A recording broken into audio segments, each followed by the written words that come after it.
Welcome back everybody to another episode of Direct Comparison. In today's episode, we're going to take a look at the recently released skateboarding video game Skater XL, and see how it compares both visually and from a gameplay perspective to the current early access build of Creature Studios Session. For those of you unfamiliar with these two titles, both Skater XL and Session are highly realistic skateboarding sims that aim to capture the feel of real-life skating with complex twin-stick controls and authentic board physics. Unlike the popular Tony Hawk's Pro Skater games, the focus for these titles isn't on pulling off huge combos or running through a checklist of challenges to complete, but rather exploring sandbox locations and experimenting with the game's freeform control schemes. The general feel of the skating is similar to EA's Skate series, but again with a more realistic sensibility. And while both of these games may look similar on the surface, they do differ in some fundamental ways. For reference, both games are being played on the PC platform with the graphics settings pushed up as high as possible at a 1440p resolution. And it's important to understand that both titles are very much works in progress, with Session still being in its early access phase, and Skater XL only just this past week releasing into its 1.0 version. So any bugs, wonky physics, or other issues I might point out may end up being fixed in the future. Alright, so let's kick this comparison off by looking at the presentation, starting with the quality of the character models. Now, I'm gonna preface this section by first acknowledging that both titles need some serious work when it comes to the design of the skaters themselves. Not only are there barely any customization options available, but the options that are available feel unfinished and lackluster. Skater XL's default character looks incredibly strange, with some serious disproportionate limbs and awkward fitting clothes. The character's face would be tolerable if he didn't have these crazy eyes, and a locked facial expression that never changes, even after he smacks his head into the concrete. Meanwhile, in Session, the only available male face to tweak looks like Criss Angel for some reason, with what looks like eyeliner applied around his eyes.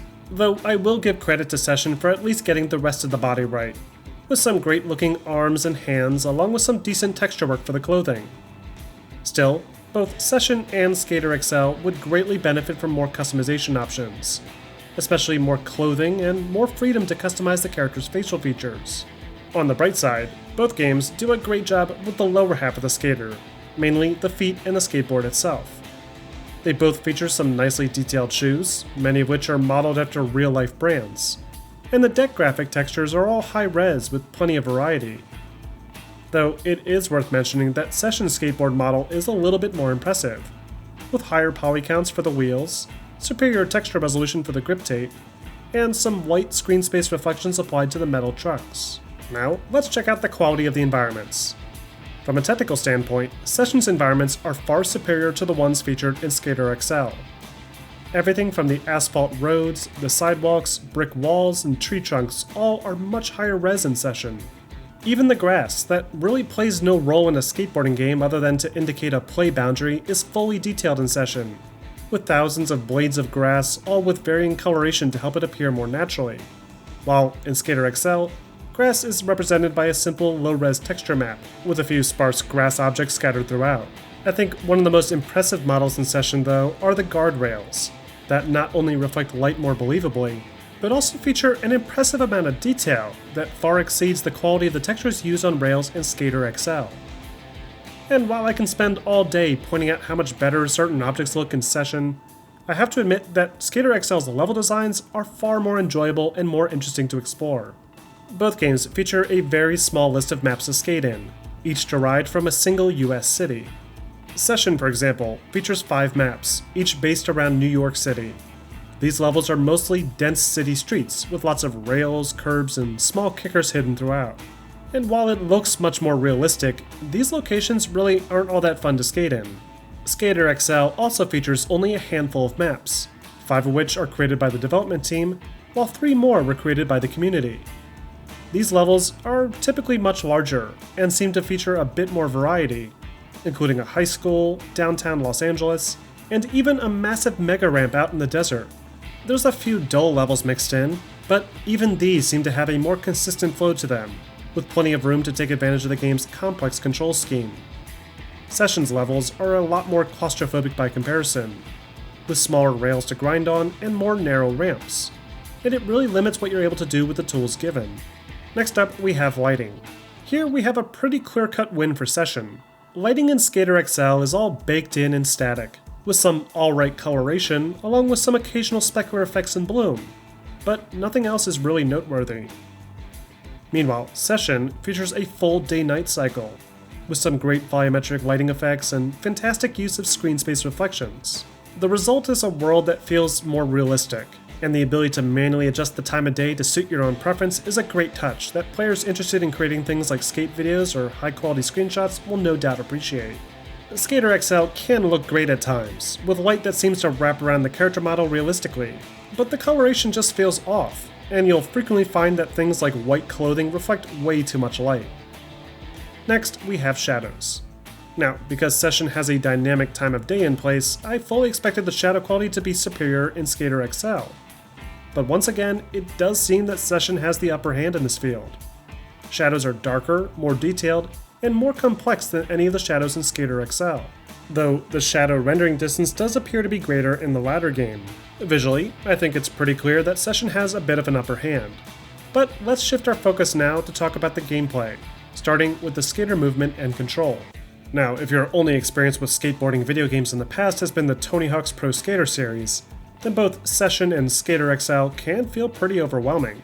Performing simple tasks like ollieing or grinding are much more involved, and will take a bit of practice in both games to really get the feel for it. First, there's the basic acceleration and steering. In both Session and Skater XL, players can kick off the ground either with their front foot or back foot, using one of the two face buttons on the controller. This is necessary to maintain speed, and players need to carefully monitor their stance to avoid pushing Mongo. But that's where the similarities end, as steering in both games is handled a little bit differently. In its default settings, Session requires players to use the rear triggers to steer the board, as opposed to also offering the option to steer with the left joystick like in Skater XL. You can always swap to a mode called Legacy in Session's settings that makes the left joystick steer and right joystick control tricks, but this mode has a few compatibility issues, and doesn't appear to be the intended method for playing. So how about performing a basic ollie? In Session, ollieing requires coordination between both joysticks to execute.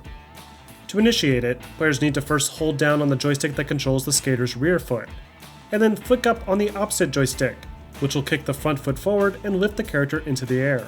This motion is similar to how a real-life ollie is performed. However, it doesn't feel very intuitive when translated to the joysticks, considering the controls are turned at a 90-degree angle to the board on screen. You can simplify the controls by switching the input mode, but no matter what, it will take some time to get used to. Skater XL, on the other hand, makes ollieing a little bit simpler. To perform an ollie in this game, all you need to do is push downward on the left joystick and let go. To pull off an even bigger ollie, you can hold down both joysticks simultaneously and let go, as opposed to Session where higher jumps require the player to hold down the rear foot for longer.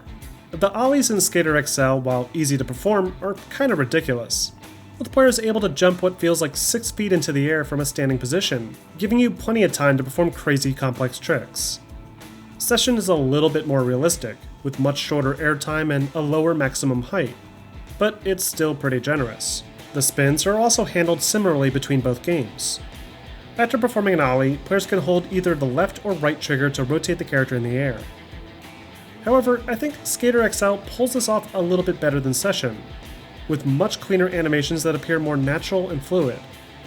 You'll notice that even the board will bend independently of the trucks depending on the angle that the player lands at, which looks way more realistic than the incredibly stiff landings in Session.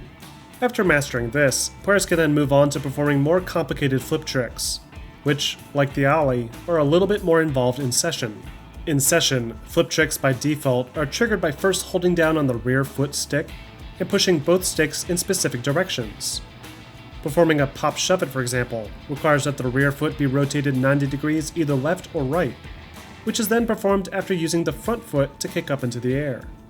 Skater XL, however, feels much more freeform.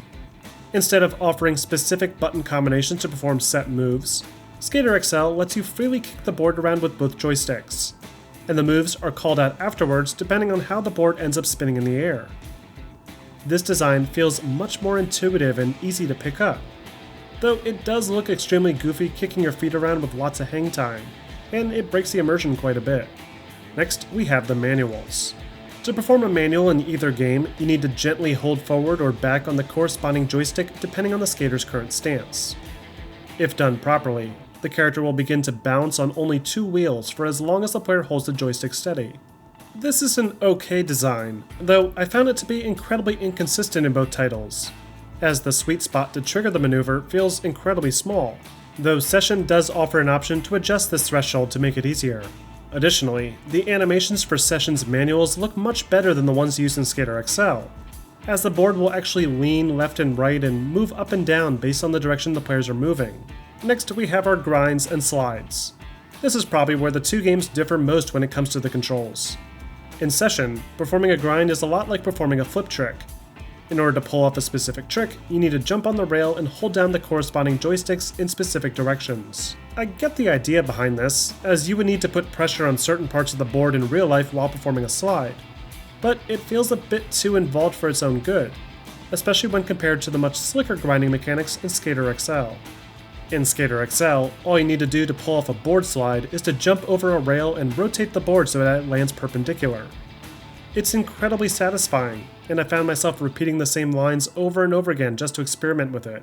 You still need to hold down on the joysticks for certain grinds, like 5-0s and nose grinds, but it all feels intuitive, and I never found myself awkwardly bailing just for trying to jump up onto a rail like in Session. Again, you can simplify the grinding in Session through the menus, but even on the easiest possible settings, it's not nearly as smooth and responsive as the grinding in Skater XL. Next, we have vert and grab tricks. Now, this feature appears to still be in very early development for Session, so there's not much that can be said about that particular title. But Skater XL's current grab and vert system could benefit from additional tweaks as well.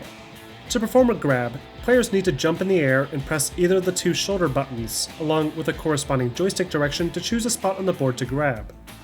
It's plenty intuitive and works fine, but I feel like the grabbing animation is far too stiff and unnatural when compared to the excellent flip tricks and grind mechanics. Doing something as simple as a kickflip to Indy just feels forced, and I would love to see the rough edges in this transition smooth out a lot more. Even going vert feels a little bit awkward. I frequently found myself flying over the coping and off the deck into space, while other times I would awkwardly get locked into a blunt or a rock and roll when I didn't want to. When it works, it looks great, though there's also a number of instances where the camera will clip through the ground and it just feels unfinished. In Session, you'll barely even get up onto those ramps. The maximum speed is so incredibly low that I often found myself just barely getting enough momentum to reach the coping. Another major difference between both games is the off-board traversal. In Session, if you press the Y button on the Xbox controller, you'll dismount from your skateboard and you can walk around freely, perfect for positioning yourself for a new line. But in Skater XL, there's no way to get off the board. However, if you press Y, you'll instead be given an even more convenient map screen, where you can easily select a location to drop your character instantly without any load times at all. It's not quite as immersive, but it gets the job done much better, and allows you to reach some truly ridiculous skate spots if you want.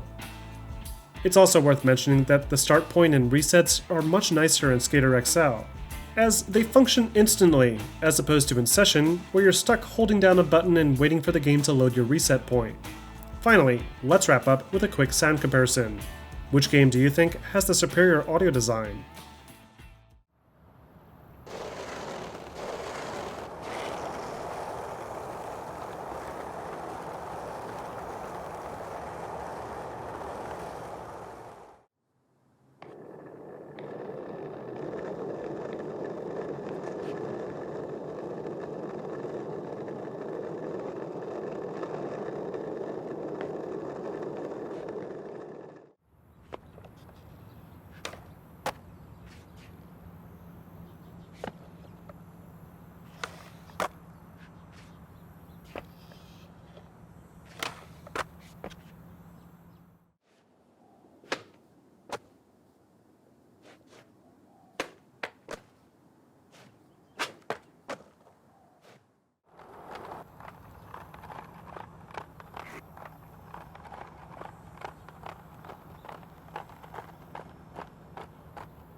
And that wraps up this episode of Direct Comparison.